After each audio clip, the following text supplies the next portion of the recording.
For professional athletes, particularly those who've been crowned with the GOAT status, the idea of retirement is a funny concept. But over the years, we've seen some great athletes retire for various reasons. And recently, one of the GOAT players, Serena Williams, a name which at this point is synonymous with tennis itself, announced her retirement, and let's just say she had some heartbreaking reasons behind the decision. To find out more, keep watching. The actual reason behind Serena Williams' retirement. Serena wrote an essay for Vogue in which she tells us that she was on the court throughout her pregnancy. Williams wasn't one of those women who takes a leave during their pregnancy. We're not saying that's a bad thing, to each their own. But Williams in particular, and in her own words, was one of those annoying women who love each and every moment of their pregnancies. Even though Serena's whole career was built around her body and she's known for her brilliant physique, she had to face major complications while delivering her daughter. Williams delivered her daughter by a C-section, and right after the delivery, the doctors found out she had a clot in her lungs. Not just that, she also experienced a major hematoma. The player coughed so hard, her C-section wound opened again. We can only imagine what that would have felt like. Despite going through all of that, Serena played and never chose between tennis and giving birth until now. Now, William wants another baby, but she's too scared to go through all of that again.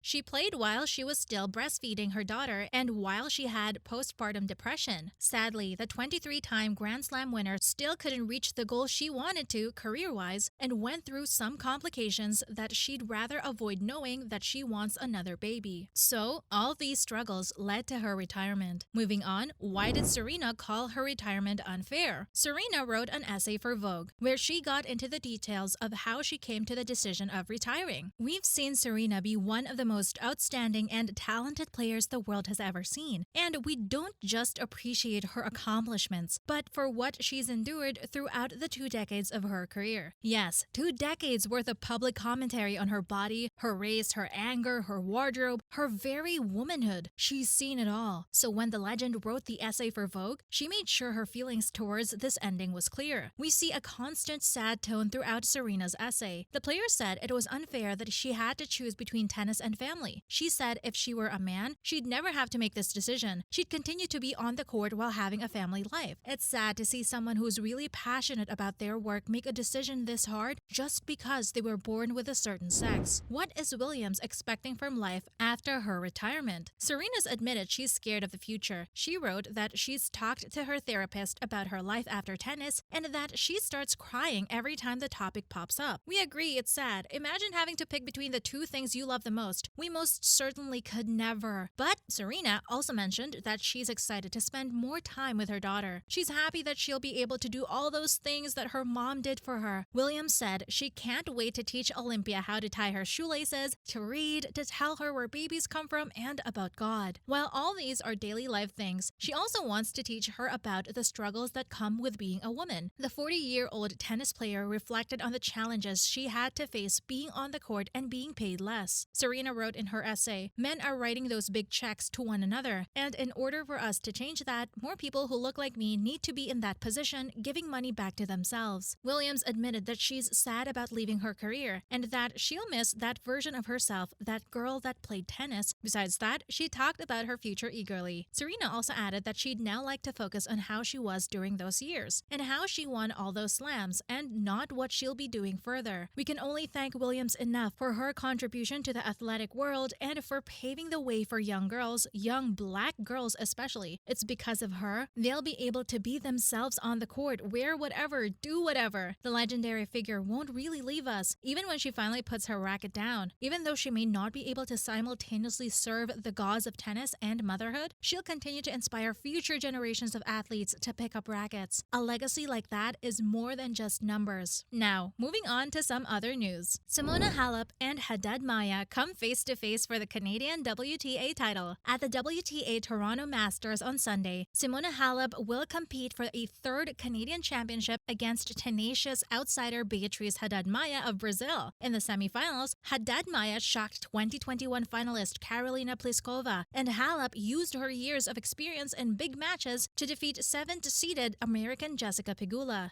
Halep, the former world #1 from Romania, who won the 2016 and 2018 championships in Canada, proved her definitive return to form with the victory after falling from the top 10 in the rankings a year ago due to injury. Haddad Maia, who shocked world number 1 Iga Swiatek in the third round, halted Czech Pliskova's famed serving attack, who fired 9 aces in the loss. Since winning grass court championships in Birmingham and Nottingham in June, the first Brazilian to reach a WTA Masters final has triumphed in 17 matches. The 24th ranked South American is sure to break into the top 20 next week. The highest seed remaining in the field, American Pegula, was defeated by Halep in 2.5 hours, propelling Halep back into the top 10. If she defeats the Brazilian on Sunday, the 30-year-old Wimbledon and Roland Garros champion might move up to 6th place once again. She'll have more experience on her side as she competes in her 18th career Masters final in search of the 9th title at the elite level. Halep was defeated by Pegula in the first set in just 35 minutes, but a quick break in the second set allowed her to tie the match at 1 set each. In simple words, the fire is back. Moving on, Hubert Hurkacz, the world's number 10, defeated Casper Ruud at the Canadian Open to get to his second ATP 1000 final. Despite suffering a heartbreaking first set loss, Hurkacz improved and defeated Ruud in the second set. After defeating Dan Evans of Great Britain, the 25-year-old will play Pablo Carreno Busta of Spain in the championship match on Sunday in Montreal. In the second ATP 1000 final of his career, Hubert Hurkacz overcame Casper Ruud at the Canadian Open. He defeated Britain's Dan Evans to win in 3 sets for the 4th match in a row. The Polish star will play Pablo Carreno Busta of Spain in the championship event on Sunday. Ruud tied the score at 3-3 after Hurkacz sprinted out to a 3-0 leading in the opening set. The following 4 games were split evenly between the two players before Ruud broke him with a spectacular forehand winner and held his serve to win the first set 7-5. Hurkacz, who was furious, successfully channeled his aggression in the second set to break his opponent and tie the match at 3-2. He was getting more confident as he used the serve and volley well to maintain a tighter grip during his service games and finished the set 6-3. Hurkacz left the court for 10 minutes at the conclusion of the second set, just as he did his quarterfinal victory over Nick Kyrgios. In the opening game of the final set, the Pole, who was still playing excellent tennis, came back from being 40-0 down to break Ruud right away. However, he did have a little bit of luck as a let court made the difference. Lastly, Andy Murray must find the form before the US Open to prevent being blown away, and Mikael Ymer at the City Open on the US swing. The British legend needs to regain some form quickly if he hopes to have any chance of making it to even the second week of this year's last Grand Slam. Andy Murray needs to improve in the Cincinnati Masters after a previous pattern of underperforming during the US swing has continued so far in 2022. After losing in the opening rounds of the City Open and the Canadian Open, Murray will take on an old rival in Stanislas Wawrinka on Sunday. We're not saying that Andy's always been out of shape. The player has definitely shown us his best form and produced some epic moments, but for now, he seems off and needs to regain his form in order to be seated in the US Open. That's a wrap for this video. What are your thoughts on Serena's retiring decision? Let us know in the comments below. Make sure you give this video a thumbs up and subscribe to our channel for more videos like this. See you in the next one.